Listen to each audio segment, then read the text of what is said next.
on talking over there. Yeah. Okay. So, hi, English teacher. My name Hello. is I'm from India. I'm an English teacher. So, can you introduce yourself? Of course. My name is Erin Daly. I'm from Arizona in the United States. I am a kindergarten teacher. Okay, kindergarten teacher. So, I have got some questions for you, and then, especially, the purpose to have this conversation is to discuss some questions with you. You might not be aware of what's going to happen instantly if someone is calling from different parts of the world. All right. The questions are for you. Teaching English language to kids, adults, to anyone. So, what can be the various tips and tricks how English language can be taught more effectively to the students, to the learner, those who are learning English language or those who want to learn language from the beginning itself?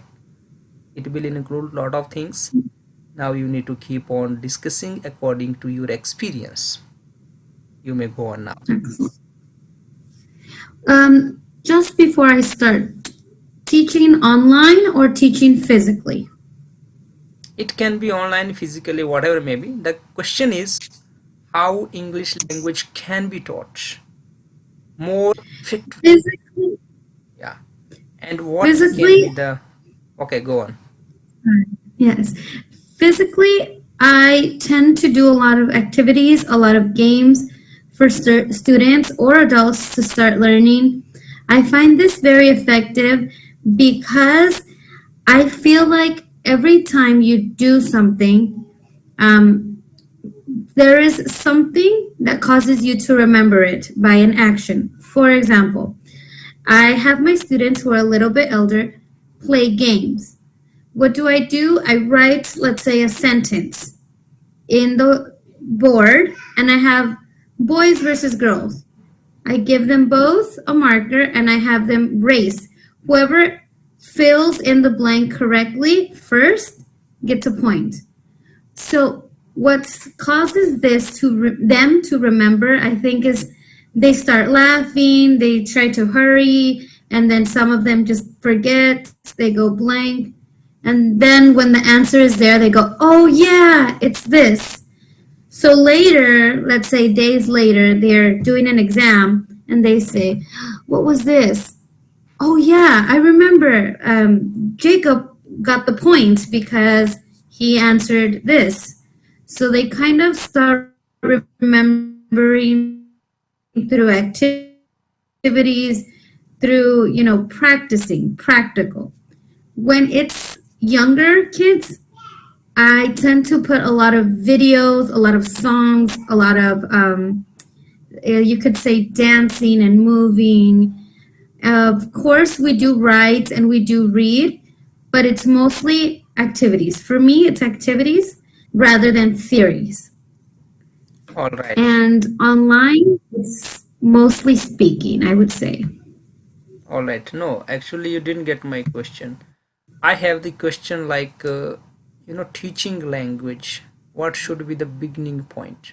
Maybe, for example, you got some students and you want to teach them language and they want to learn language from the beginning itself.